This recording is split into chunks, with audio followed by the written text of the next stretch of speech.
Anywhere you go, you belong. Anywhere you say, anywhere.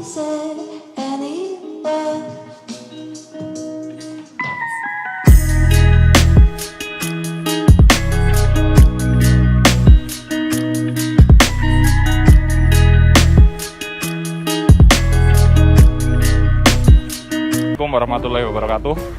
Balik lagi guys di channel kita. Kali ini kita kayaknya mau bahas motor lagi, masih seputar R15 V3. Tapi kali ini kita nggak mau jualan dulu, kita mau nge-review motor nih, terutama motor dalam kondisi second ya. Kan mungkin banyak teman-teman yang pengen beli motor tapi budgetnya mungkin belum cukup lah, dan bisanya beli motor second, jadi belinya motor second lah. Kita mau menjembatani nih biar teman-teman nggak merasa rugi ketika beli motor second. Apa aja sih tips dan triksnya, apa yang harus dicek dulu, mesinnya, terkait surat-suratnya dan lain-lain. Nah, kita coba mau bahas di video kali ini ya. Dan untuk video kali ini kita mau bahas terkait motor second R15 V3 tahun 2018 cekidot. Jadi untuk teman-teman yang pengen minang R15 tahun 2018 ini khususnya, ini kebetulan motor saya sendiri ya, motor pribadi, pemakaian udah 2 tahun. Saya juga beli second. Kalau motor R15 ini kalau mau beli second, pertama yang harus dicek itu ya biasalah, namanya motor kita cek terkait fisik dulu. Kalau dari R15 ini yang sering terjadi masalah itu fisiknya, pertama ada di offset downnya sendiri. Di sini sering terjadi kebocoran nih. Ini masalah yang banyak ditemui di R15 yang versi V3 ini. Mau yang shocknya udah kuning atau shocknya hitam, itu sering terjadi bocor. Ini akibatnya karena kalau untuk posisi upside down seperti ini, kalau untuk jalan-jalan sering kena jalan berlubang, dia akan mudah bocor. Nah, untuk cara ngeceknya, teman-teman tinggal cek aja pakai jari ke belakang.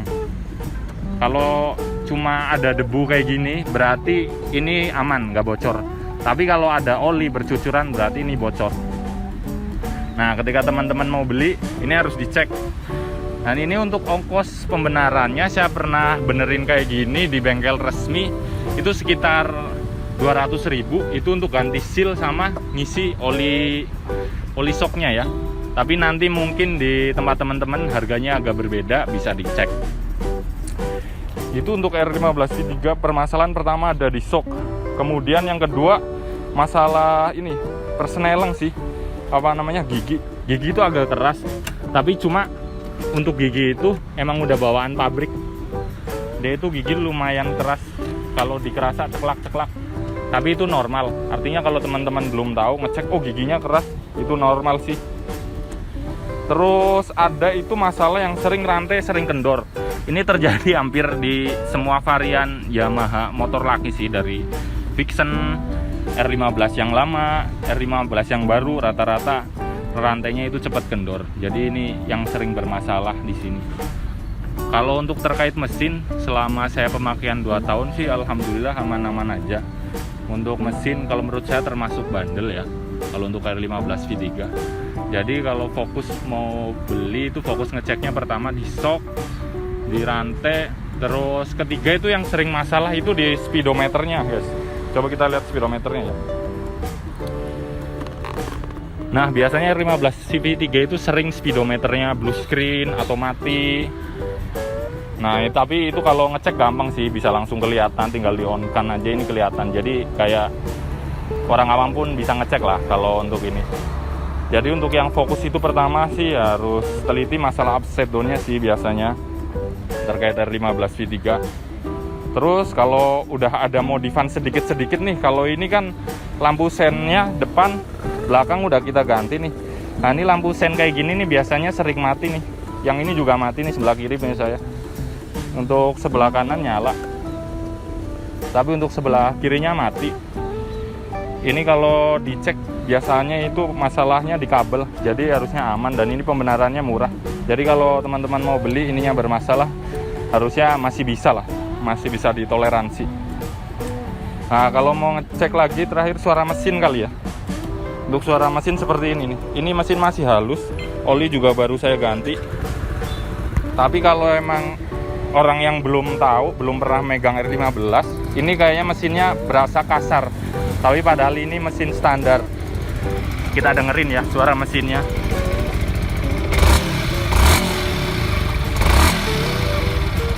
Nah itu kedengarannya kasar tapi ini standar. Ini mesin masih halus, masih bagus. Jadi aman. Terus kalau mau ngecek yang lain, kalau mau ngecek ini sih problem-problem di kebanyakan motor, maksudnya ya kayak problem-problem yang nggak cuma ditemuin di motor ini, harus dicek terkait blok mesin nih. Di bawah blok mesin jangan sampai ada oli bocor.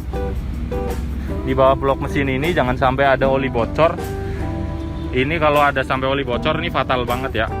Jadi rekan-rekan yang mau beli motor, kalau ini sih untuk merek motor apa aja, kalau ada oli bocor mending jangan dibeli. Mending cari yang lain aja, karena itu resikonya gede, mungkin bekas bubutan atau ada pecah, dan itu kalau mau dibenerin harus ganti blok atau mentok-mentok ke tukang las harus dilas, tapi hasilnya kurang bagus. Jadi menurut saya kurang oke. Terus nah, mau ngecek kilometer nih, kadang-kadang teman-teman mau beli kilometernya ngeliat misalkan masih 5.000 6.000, tapi takut palsu atau enggak. Sebenarnya bisa. Bentar ya, kita lihat ini untuk motor saya kilometernya masih baru 6.000, masih rendah banget lah. Kalau mau ngelihat itu kilometernya asli atau enggak, tapi kita nggak ngerti cara ngeceknya, gampang aja sih. Pertama kayak ngecek dari ban aja. Kalau bannya kelihatan masih tebel, berarti masih ori kilometernya. Terus dari rantainya, kalau kelihatan rantainya masih bagus, harusnya kilometernya bukan resetan. Tapi hampir jarang sih untuk kilometer yang di reset-reset seperti itu. Dan pasti ketahuan banget dari kondisi fisik udah nggak layak lah. Kalau misalkan kilometer tinggi di reset jadi kilometer rendah, kurang oke. Terus terakhir itu problem di motor ini yang saya rasakan itu ada di komstir. Komstir ini sih sebenarnya case by case ya. Ada yang teman-teman saya itu make setahun 2 tahun masih bagus. Ada pun yang baru ganti 6 bulan itu baru ganti udah oblak lagi. Ini kayak saya ini udah pakai dari beli 2 tahun masih belum oblak, masih enak, masih bagus. Artinya ini kebetulan dapat komstir yang bagus.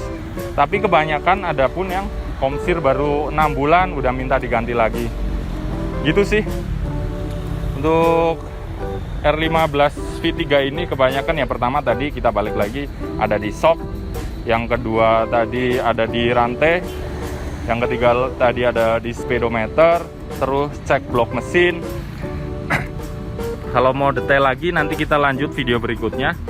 Terus kalau teman-teman ada masukan, saran, atau yang sekiranya ini video kurang nih, saya pernah punya motor ini sering bermasalah di sininya mas, bisa di komen nanti di bawah, nanti kita bisa dimasukkan lagi, kita upload lagi video kelanjutannya ya. Oke guys, lanjut. Tadi kan udah ngecek fisik ya beberapa, mungkin ada kelewat nanti bantu ditambahkan lah ya, namanya kita bareng-bareng sharing. Ini berikutnya kita mau bahas masalah administrasi nih, surat menyurat. Kebetulan ini saya udah pegang STNK nya. Ini untuk motor R15 V3, pertama yang harus dicek ya, samain warna ya. Kalau ini bisa dilihat warnanya biru 155 cc ya. Terus di sini ada nomor rangka lah. Kita harus samakan juga nomor rangkanya. Untuk R15 V3 ini nomor rangka itu ada di bawah segitiga stang di bagian sebelah kanan. Bisa dilihat nggak? Kelihatan nggak?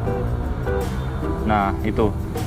Ya itulah, di situ nanti tinggal disamakan aja dengan yang ada di STNK dan di BPKB juga. Terus bawahnya itu ada nomor mesin. Nah, nomor mesin untuk R15 V3 juga ada di bawah nih, di area blok mesin di bagian bawah dekat tutup buat pengisian oli, di samping sebelah kiri persis. Kelihatan nggak guys? Dia ada di situ. Nah tuh kelihatan sedikit ya. Pokoknya dia posisinya ada di situ. Nanti bisa kalian cek, jangan sampai beda. Nomor rangka, nomor mesin, terus plat nomor harus dicek ya. Plat nomor juga harus asli, nggak boleh palsu.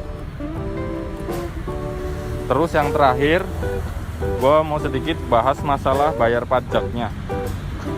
Untuk untuk motor ini nih kebetulan motor kondisi tangan pertama.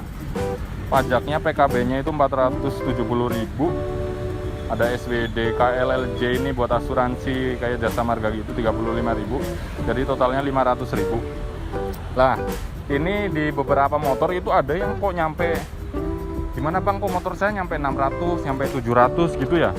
Nah itu karena biasanya itu motor dalam kondisi tangan kedua. Atau biasanya kayak gini ceritanya, lu mau beli motor second, tapi motor second lu itu dia udah, yang punya motor second lu dia udah pernah punya motor terus beli lagi. Nah itu dengan nama kedua, itu pasti pajaknya bakalan lebih mahal. Apalagi kalau nyampe tangan ketiga, tangan keempat. Bukan artinya tangan kedua itu, oh beli second setelah dari orang ini terus pindah ke sampean. Oh itu bukan. Kalau artian di sini tangan kedua adalah lu udah pernah punya motor satu, terus lu beli motor lagi, itu atas nama lu juga. Jadi atas satu KTP lu punya 2 STNK. Nah pasti itu akan nambahin beban buat bayar pajaknya. Artinya di situ akan lebih mahal. Nah kalau sampai nemuin kayak gitu, kalau menurut saya mending cari yang lain yang masih tangan pertama. Soalnya biasanya jaraknya agak lumayan jauh tuh. Kalau yang standar kayak gini 500, kalau yang tangan kedua bisa nyampe 700. Kan lumayan bayar pajak 700, bisa buat servis dan lain-lain ya. Dan nanti pun kalau mau balik nama itu agak mahal juga akhirnya. Nah kalau menurut itu perlu dicek juga ya. Itu yang banyak sering kelolosan sama teman-teman kalau terkait surat menyurat. Jadi gue ulangin lagi, pertama harus dicek tipe motor, warna, silindernya, terus itu tadi nomor rangkanya, nomor mesin, terus plat nomor, terus yang terakhir harus dicek kondisi ini, total pajaknya berapa. Nah kalau sampean mau ngecek secara digital gimana bang? Ada tuh aplikasinya, kalau di Jawa Barat tuh ada aplikasinya namanya Sambaran. Nanti gue view ya di video. Nah terus terakhir ngecek kondisi pajak mati atau enggak. Nah tinggal dicek aja di STNK, di baliknya itu ada stempel-stempelnya kan. Nah itu kondisi pajak, tinggal diakurin sama tahun. Misalkan ini tahun 2018, sekarang gua ngambil video ini tahun 2022. Dari 2018 ke 2022 berarti udah 3 tahun ya. 19, 20, 21. Nah 3, ini yang 2022 terakhir belum gua pajak. Nanti yang keempat. Nah untuk yang kelima nanti sekalian ganti plat nomor. Itu sih ya paling guys untuk masalah administrasi. Kalau ada yang kurang yang perlu gua bahas, nanti komen aja di bawah. Kalau emang ada dari rekan-rekan ya kan, yang kok ada masalah yang beda. Oh mas, gua pas beli motor kayak gini, masalahnya ini, silakan komen aja di bawah. Nanti kalau emang perlu kita bahas, nanti kita bahas. Jadi untuk video kali ini cukup sampai di situ dulu ya guys. Terima kasih untuk udah nonton, bantu subscribe, like, dan komen. Sampai jumpa di video berikutnya. Wassalamualaikum warahmatullahi wabarakatuh.